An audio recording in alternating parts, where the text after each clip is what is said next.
Hello and welcome to Clarkenomics. In this video, we're going to talk about measuring well-being. In other words, we're going to talk about measuring happiness. But before we do that, we're going to talk a little bit more about a measure we've been talking about for a while called GDP, Gross Domestic Product, and ask ourselves, okay, why do countries spend so much time, effort, and money measuring their GDP, right? Well, first, it's an economic indicator. It can indicate to us how the economy is doing and where it's likely to go in the future. So just like if you wanted to get a sense of your health, you might take your temperature to see how you're doing. GDP is like taking the temperature of an economy. We can see how an economy is doing and where it's likely to go in the future, so the policymakers can make policies to hopefully make that better. We'll talk more about that in future videos. Second, as we know, it's a good way to measure national production over time. Is the economy growing? Is the economy shrinking? How fast is it growing? How fast is it shrinking? It tells us a good amount about those things. And then finally, as we already know, we use it to measure our national income, right? How much income does the entire nation make? And if we throw a per capita on it, divided by population, we can see what the average income per person in the country is. So there's a lot that GDP, with all the little tweaks we've done, there's a lot that it can tell us. So it's a great indicator. Here's a graph of maybe an example of how we use it. So this is real GDP, the blue line, and we're looking at percentage change from the preceding period. In other words, from the previous year. Now, we've got 5-year blocks here, and our graph stretches back to about 1970, a little sooner than that. So, anytime that the blue line is above the 0 mark, that means the GDP went up from the previous year. Anytime the GDP is below the 0, like here or here or here, that means the GDP is actually less than it was in the previous year. And so what you can see here is in most years, the United States GDP grew, right? There's only a few years here or there where the US GDP actually is smaller than it was the year before. That's why, if you remember from that graph since World War II that I showed a couple of times, essentially the US GDP almost always continues to rise over time. So sometimes it rises by a lot, right? This was a year where GDP grew by over 7.5%, which is massive. Other times GDP grows, but not by very much, right? This is just over 0% growth right here, or almost exactly 0% growth. In other words, GDP didn't really change from the year before. This was the Great Recession of 2008, 2009, and here is where we have the most up-to-date statistics so far. This will probably, as a result of coronavirus, be either closer to the black line when we have more information released, or it might actually be below the black line. At the time of this video, April 2020, it's a little too soon to see how bad things are in terms of GDP numbers. We can always sense how bad things are, but until we actually collect the information, the Department of Commerce collects the information, we're not sure what it'll be yet, but it'll probably cause a decrease in GDP, most likely. Keep that in mind with the stuff we're going to talk about next, because there is a relationship between GDP and the unemployment rate. So what, again, we're measuring with GDP, big picture here, is we're measuring production, aka output. How much stuff are we making in the country? Now, let's think this through. If national production increases, GDP increases, what's going to happen to unemployment? In other words, the people looking for a job but can't find a job. Well, if national production increases, that means unemployment is decreasing. Hopefully you got that right. And the reason is, well, if we're making more stuff, what do we need to make more stuff? We need more workers. So if we have more output, we need more labor, and that sets up our relationship right here, right? So a higher GDP means a lower unemployment rate, less unemployment. A lower GDP means more unemployment. So there's this inverse relationship between GDP and the unemployment rate.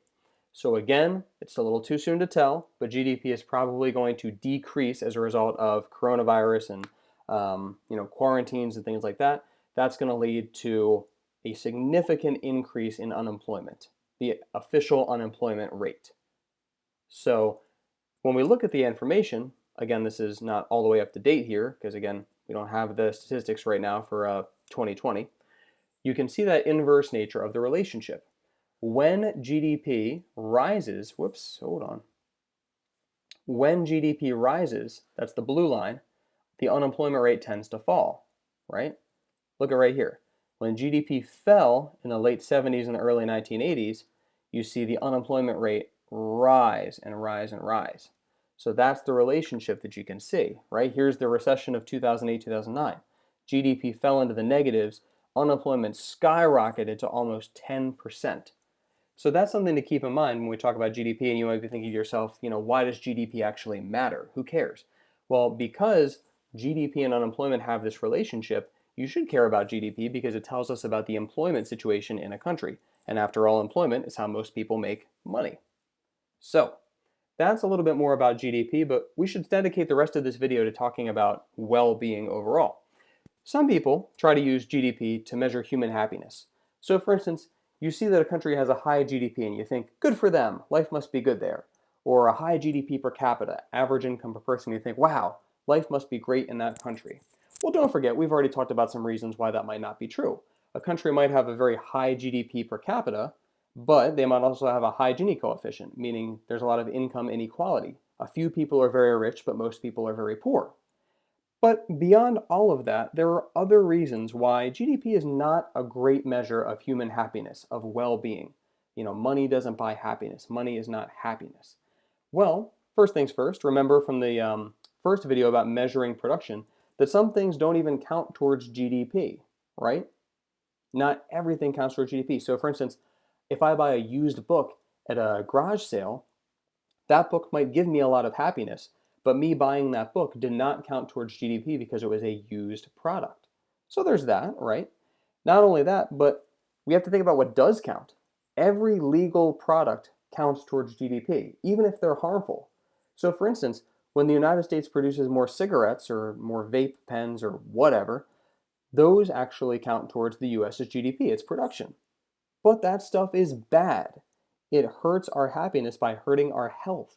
So, just because you see a big increase in GDP, don't assume that a country is doing better. Um, Not only that, think about pollution, right? If a country is producing a lot more stuff, their GDP is going to go up. You might think, oh, that's awesome. But what's a byproduct of all of that production? Well, that would be pollution that hurts the environment. I'm making this video in the midst of the quarantine. This is April 2020 right now. And a lot of the things I'm seeing in the news are in places like India, where pollution is normally very bad.